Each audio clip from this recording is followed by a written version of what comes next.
What's going on, Jerome's? 2024 Minnesota Vikings are a lot of fun. They're 8-2. What to do? They got the best defense in the National Football League. Offensively, they got all the firepower. They're just keeping their powder dry. I don't know. Like if the Vikings offense gets things together at the right time, baby, it's a wild world. And it's tough to win a game in this league. I understand that people are pissed, even some Vikings fans, like, oh, the Vikings barely beat the Titans, even though apparently 10 points is barely. Also, they're a Jalen Speedy Naylor drop away from this being 30-13. Oh, they only beat the Jaguars by 5. But the Lions scored 52 in both these guys. Doesn't matter. Like, future Hall of Fame safety, as I get choked up, future Hall of Fame safety Harrison Smith said there are no homecoming games in the National Football League because every single team is tough. Every single team has Pro Bowlers, well, except Carolina. But also, the opponent has a vote every single week on any given Sunday. Anyone can beat anyone. So a win is a win. Doesn't matter if you win by an inch or a mile. Winning is winning. Famous words by legendary thespian Vincent Diesel. Right.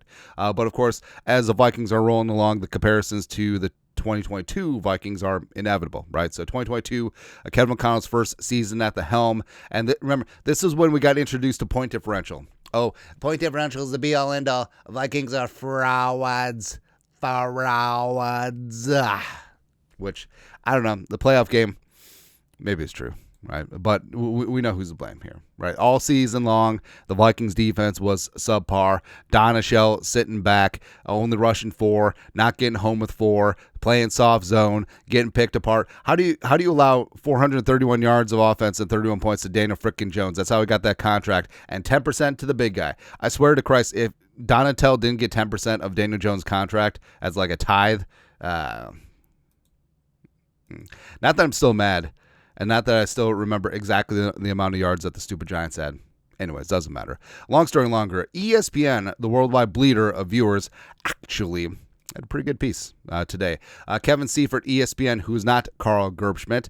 How legit are the 8-2 Vikings? You might be surprised. So right away, just reading the headlines, you're thinking, okay, this is going to be a Vikings bashing piece. This is going to be the Vikings are like the 2022 Vikings, except more of a fluke and blah, blah, blah, blah, blah. Actually, they're pretty fair. Yeah. The Vikings 2022 edition was enigmatic from the start, finishing the season 13-4 despite a negative differential in points, -3, and yards gained, -463. Oh, yards differential. Like they're just making up ways to throw bricks at the Vikings. They had the worst DVOA for any team with 11 or more victories in the 45-year history of the metric. 45 years. Which compares success on each play to the league average based on down and distance with adjustments for situations and opponents, and were prime candidates for the first round playoff loss they eventually suffered. Teams with similar DVOA performance profiles typically win 8 games. So here we are.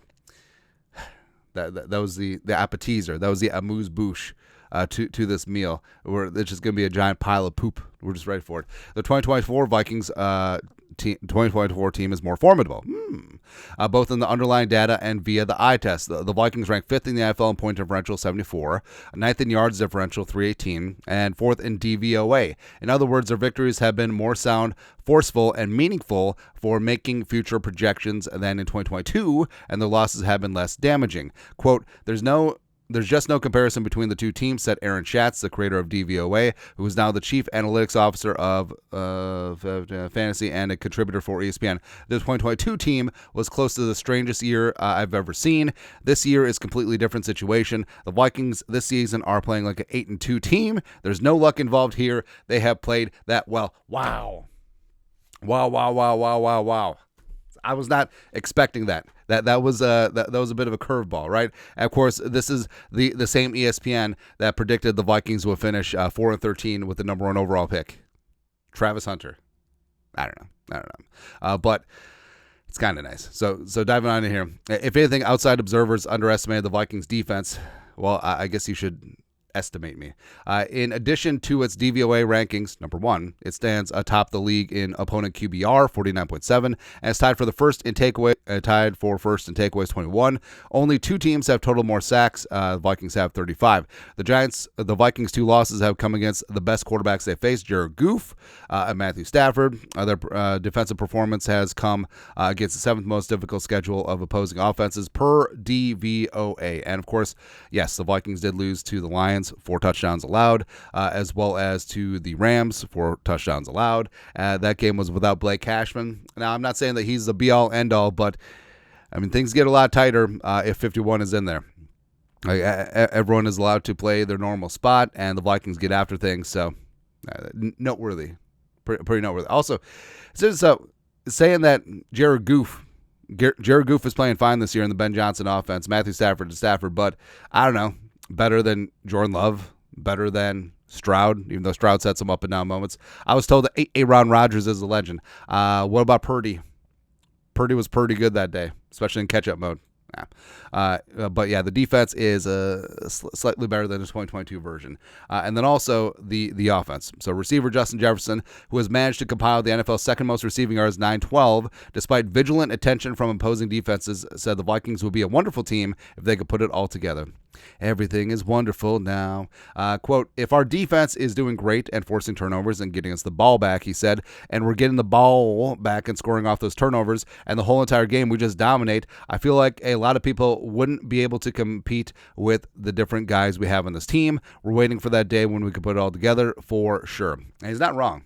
All right. So the fact that the Vikings, I mean, outside of the Texans game, the Vikings still have not played a complete game. They're on their way against the Packers, and then Jalen Nailor muffed that punt in the sun, and then the Packers stormed back. But overall, like, he's right.